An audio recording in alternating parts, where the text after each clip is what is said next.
Hello students, I hope all of you are doing great.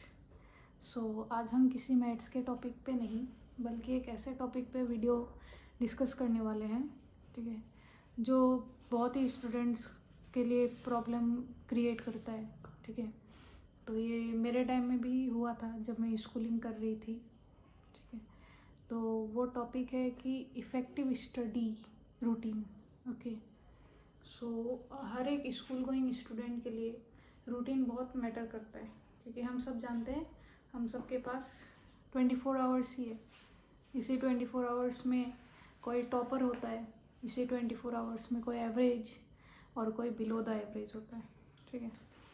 तो मैं अपनी एक इंस्पायरिंग स्टोरी या कह सकते हो इंसिडेंट बताना चाहती हूँ। जब मैं क्लास 6 में थी तो हम लोग के एक टीचर थे, हिंदी टीचर, ठीक है। तो उन्होंने एक दिन हम सबको एक क्वेश्चन पूछा और वो क्वेश्चन मेरे माइंड में जस्ट स्टक हो गया। क्वेश्चन था कि हम अपना 24 आवर्स यूज कैसे करते हैं, ठीक है। कि सर ने हमें पूछा था तुम लोग अपने 24 आवर्स में क्या क्या करते हो, ठीक है।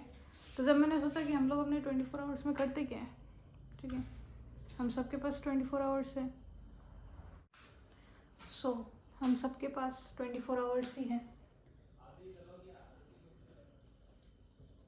अभी डिपेंड करता है हम इस 24 आवर्स को कैसे यूटिलाइज करते हैं। सब टाइम का खेल है, टाइम मैनेजमेंट, ठीक है। तो मैं सपोज करती हूँ, अभी हर एक स्टूडेंट का अलग अलग एक्टिविटीज़ रहता है पूरे दिन में, ठीक है। तो सपोज अभी स्टूडेंट लाइफ में मिनिमम 6 आवर्स का स्लीप होना ही चाहिए, ठीक है। तो सपोज करो, ठीक है, मैं कुछ कुछ इम्पोर्टेंट चीज़ें बताऊंगी जो अगर आप अपने रूटीन में इंक्लूड करोगे तो वो एक ऐसी रूटीन बनेगी जिसमें आप अपना एन्जॉयमेंट भी करोगे, आपका एन्जॉयमेंट का टाइम भी निकलेगा, प्लस आपका स्टडी इफेक्ट भी नहीं होगा, ठीक। तो आप ऐसे डिवाइड करो, 24 आवर्स में से 6 आवर्स आप स्लीप के लिए रखो, ठीक है। सपोज करो आप 11 बजे सो गए, ठीक है, 11 से 12 1 घंटा 5, तो 5 बजे उठ गए। अभी किसी का स्कूल जल्दी होता है, किसी का लेट होता है, तो आप उस हिसाब से अपना टाइमिंग मिला लेना, ठीक है। हमेशा ध्यान रखो कि सुबह मिनिमम हाफ आवर या 1 आवर आपके पास हो, ठीक है। इतना टाइम आपके पास होना चाहिए, ठीक है। तो सपोज़ करो आपने स्लीप किया 6 आवर्स, उसके बाद सुबह आप जब उठो आधा घंटा या 1 घंटा रखो, ठीक है। किस लिए वो आधा घंटा रखो कि प्रीवियस डे आपके स्कूल में जो जो आपको पढ़ाया गया है आप उसका थोड़ा एडवांस सुबह पढ़ के जाओ। सपोज़ करो आपका साइंस इंग्लिश जो चैप्टर रीडिंग सब्जेक्ट है, साइंस हो गया, इंग्लिश हो गया, हिंदी हो गया, आसामीज़ हो गया, ठीक है। मैं आसाम में हूँ इसलिए मैंने आसामीज़ कहा, ठीक है। तो उनके जो चैप्टर्स आपके ऑनगोइंग चल रहे हैं स्कूल में, जो टीचर पढ़ा रहे हैं, वो चैप्टर्स का 1-2 पैराग्राफ आप एडवांसली पढ़ के जाओ, इससे बहुत फ़ायदा होता है, ठीक है।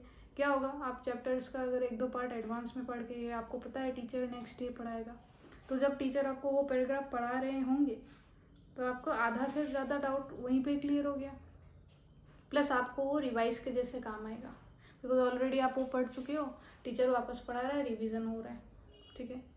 फिर घर में आए आपको होमवर्क मिला, तो पहले आप होमवर्क करो, ठीक है। पहले पूरे सब्जेक्ट के होमवर्क कर लो, फिर आपका जो टाइम बचता है उसमें आप क्वेश्चन आंसर याद करो, ठीक है। देखो मैथ्स के कुछ फॉर्मूलाज है वो देखो, और हमेशा मैथ्स में चैप्टर रीड करना चाहिए। बहुत स्टूडेंट मैंने ऐसे देखे हैं जो चैप्टर रीडिंग नहीं करते मैथ्स में, that is a big mistake. आज तक मुझे मेरे कंसेप्ट क्लियर क्यों है, क्योंकि मैंने अपने टाइम पे चैप्टर पढ़ा था, ठीक है। रेशनल नंबर क्या होता है, इवन नंबर क्या होता है, ऑड नंबर क्या होता है, कैसे पता चलेगा, चैप्टर जब पढ़ोगे। चैप्टर रीडिंग का हैबिट डालो, मैथ्स में चैप्टर पढ़ना ही पड़ता है। ये नहीं कि आपने एक्सरसाइज करी, क्वेश्चन सॉल्व किया, हो गया, नो, नेवर, ठीक है। रीडिंग की हैबिट आपको डालनी पड़ेगी। तो आप क्या करो, जब स्कूल से आप आओ घर, आप कोई 3 बजे, कोई 4 बजे, कोई जल्दी पहुंचता होगा, वो चांसेस कम है। जितने बजे भी आप पढ़ो, घर पहुंचो, आओ, पहले फ्रेश हो, खाना खाओ, फिर आधा घंटा 1 घंटा की स्लीप जरूर लो, नैप, ठीक है। क्लास 5 तक इतना बर्डन नहीं रहता है, बट आफ्टर क्लास 5 पढ़ाई का थोड़ा बर्डन बढ़ जाता है, तो आपको स्लीप की बहुत ज़रूरी है। क्यों ज़रूरी है? बिकॉज हमारा जो माइंड है उसको भी थोड़ा रेस्ट चाहिए। सुबह से आप अलग अलग सब्जेक्ट पे आपको माइंड काम कर रहा है, तो गिव इट ए स्लीप, ठीक है। 1 आवर की स्लीप आप लो, ठीक है, जितना देर आपको अच्छा लगे आप स्लीप लो, ठीक है। उसके बाद आप फ्रेश माइंड में उठो, ठीक है। कोई चाय पीता है तो चाय पियो, फ्रेश माइंड में उठो, फिर आप पढ़ाई शुरू करो। पहले अपने सब्जेक्ट के होमवर्क्स कर लो और ट्राई करो हर एक दिन एवरी सब्जेक्ट आप टच करो, ठीक है। होमवर्क हो गया तो हर एक सब्जेक्ट में देखो क्या पढ़ाया गया आज, जो पढ़ाया गया उनको रिवाइज करो, ठीक है। ये पढ़ाया गया, ये अगर कुछ डाउट होता है तो यूट्यूब है ही, नेक्स्ट डे आप टीचर से भी सजेस्ट कर सकते हो, एडवाइस ले सकते हो, वो करो, ठीक है। ये सब करने के बाद सो जाओ। सो के जब सुबह आप उठो तो आधा 1 घंटा एडवांस पार्ट के लिए रखो। एडवांस मतलब आगे के कुछ 2 पैराग्राफ, 1-2 पैराग्राफ पढ़ो, ठीक है।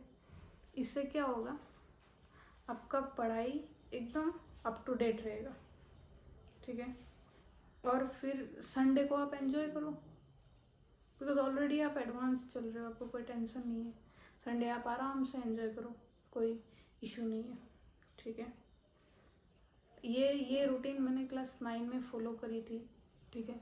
क्लास 6 में मेरा रूटीन जो था, मैं आराम करके 5 बजे पढ़ाई में बैठती थी।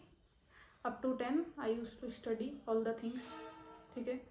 फिर I used to go to sleep, सुबह उठ के एडवांस थोड़ा पढ़ लिया, हो गया। एंड हम बोल रहे हैं क्लास 6 में मेरे को मैथ्स में 100 आउट ऑफ 100, मैंने जो रिजल्ट देखा दैट इज़ एकदम वैलिड पॉइंट, ठीक है। जो भी मैं कह रही हूँ, जो रिजल्ट आया मैं खुद खुश हो गई, ठीक है, बिकॉज मैंने अपने टाइम को उस तरह यूटिलाइज़ किया, ठीक है। फिर क्लास 9 में मैंने एंजॉय भी किया, मैं स्कूल से आती थी, रेस्ट लेती थी, फिर पढ़ाई करने बैठती थी, सब स्मूथली हुआ और मार्क्स भी अच्छे, ठीक है। 91-92% आए थे मेरे क्लास 9 में, ठीक है। तो इस रूटीन से आप क्या एंजॉय भी करोगे। सो अभी कुछ स्टूडेंट्स ऐसे भी हैं जो ट्यूशन्स लेते हैं आफ्टर स्कूल, तो उनके लिए मैं बताना चाहूँगी कि अगर आप ट्यूशन्स लेते हो तो स्कूल से आने के बाद, खाना खाने के बाद आप नैप ज़रूर लो, ठीक है। थोड़ी देर हाफ आवर और 1 आवर आप नैप लो, फिर आप क्लासेस जाओ, ठीक है। फिर आप आके रेस्ट लो और फिर पढ़ो, ठीक है। और ट्यूशन्स आप लो, बट सेल्फ स्टडी जो चीज़ होती है दैट इज़ द बेस्ट, ठीक है। जो स्टूडेंट सेल्फ स्टडी ज़्यादा से ज़्यादा करता है उसका कंसेप्ट ज़्यादा क्लियर रहता है, वो चीज़ों को ज़्यादा एनालाइज कर सकता है, ठीक है, उसको ज़्यादा नॉलेज होती है, ठीक है। तो ट्राई करो आप ज़्यादा से ज़्यादा सेल्फ स्टडी कर पाओ। और आजकल तो यूट्यूब में हमें वीडियो मिल ही जाते हैं, तो ट्यूशन्स में जाने के बजाय जो टाइम ट्यूशन्स में आने जाने में ज़ाया होता है, वेस्ट होता है, वो टाइम आप घर पे रह के वीडियोज़ देख सकते हो आराम से, ठीक है। तो ट्राई करो कि आप सेल्फ स्टडी ज़्यादा से ज़्यादा करो। और ये रूटीन 11-12 के बच्चों के लिए भी इफ़ेक्टिव हो सकती है, आप अप्लाई करके देखो, ठीक है। स्कूलिंग लेवल तक आप अगर ये रूटीन फॉलो करते हो, आई एम डैम श्योर आप 100% मार्क्स ला सकोगे, ठीक है।